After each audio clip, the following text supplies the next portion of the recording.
Então vamos lá, já parou para pensar o que acontece quando o corpo é atingido por algo que não dá para ver, nem sentir, nem ouvir, mas que tem o poder de reescrever nosso código genético por dentro?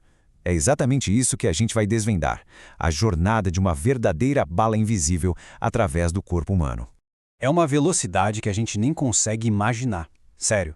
Antes de dar tempo de piscar, antes mesmo que o impulso nervoso consiga atravessar uma única sinapse, o primeiro estrago já foi feito.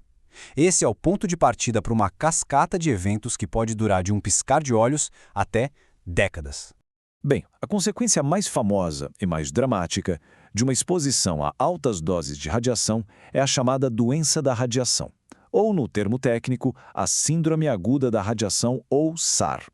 E isso não é algo teórico de filme, é uma realidade médica bem séria que foi enfrentada pelos sobreviventes das bombas atômicas, pelos primeiros bombeiros que chegaram em Chernobyl e em vários acidentes industriais.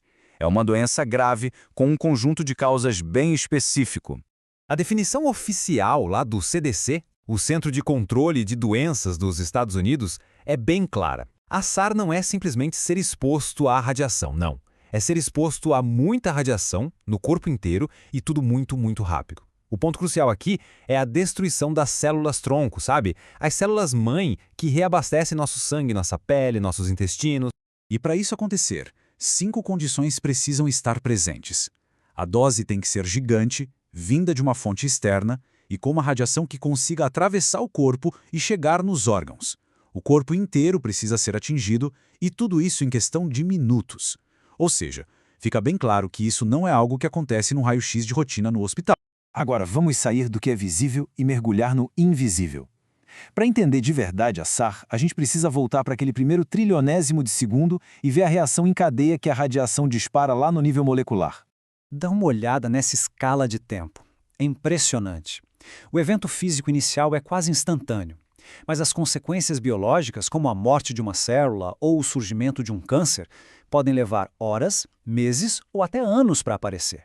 Existe um abismo de tempo entre a causa e o efeito. E não importa o tipo de radiação, pode ser gama, raio-x, partícula alfa, a energia é sempre transferida para o corpo do mesmo jeito, criando essa cascata de elétrons secundários com altíssima energia.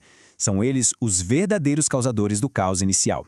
Esses elétrons superenergéticos funcionam como estilhaços, batendo nas moléculas de água do nosso corpo, que, aliás, compõem uns 70% da gente. Essa colisão cria os tais radicais livres, que são basicamente moléculas instáveis, desesperadas para reagir com qualquer coisa que encontrarem pela frente para poderem se estabilizar.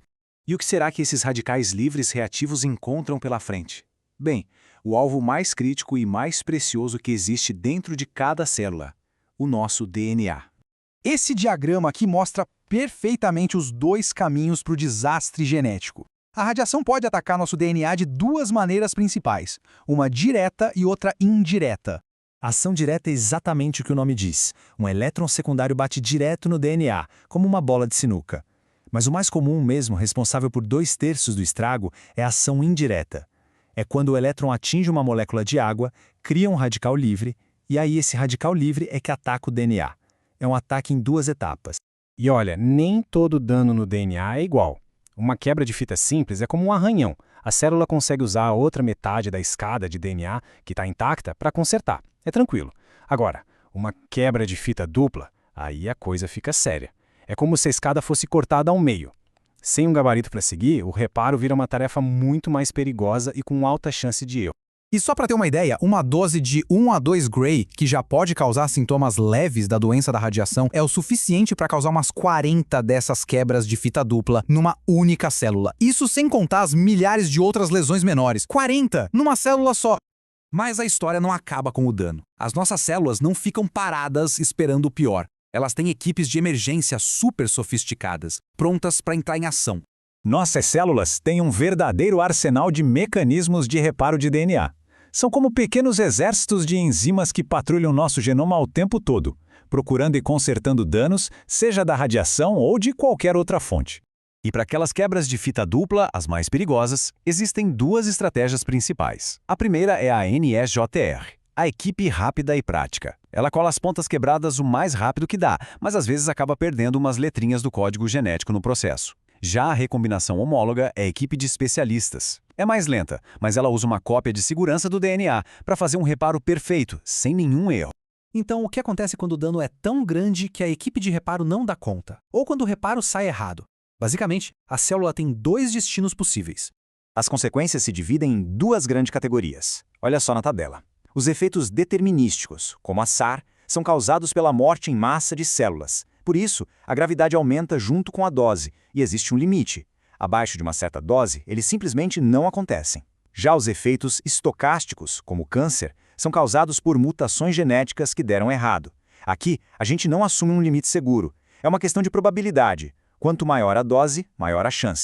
Essa curva aqui mostra perfeitamente os efeitos determinísticos. Repara como, à medida que a dose de radiação aumenta no eixo horizontal, a fração de células que sobrevivem no eixo vertical despenca. É uma relação direta e brutal.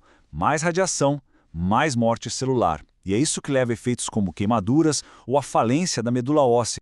Até agora, a gente viu a radiação como uma força puramente destrutiva. Mas essa história tem uma reviravolta bem surpreendente. Será que essa mesma força, que pode causar doenças tão devastadoras, quando é controlada e direcionada, pode também se tornar uma ferramenta poderosa para a medicina? Existe um fenômeno raro, mas fascinante, chamado efeito abscopal. Os médicos irradiam um tumor específico e, claro, ele diminui. Mas o incrível é que outros tumores em partes completamente diferentes do corpo, que não receberam radiação nenhuma, também começam a encolher. Isso dá a entender que a radiação local conseguiu ativar uma resposta do sistema imune no corpo inteiro. E isso nos leva a um conceito chamado hormese por radiação. É uma ideia bem contraintuitiva de que, em doses muito baixas, a radiação pode não ser prejudicial, mas, na verdade, pode estimular nossas defesas como o sistema imunológico a lutar contra doenças como o câncer. A bala invisível, quando mirada com precisão cirúrgica, talvez não seja uma arma de destruição, mas sim uma incrível ferramenta de cura.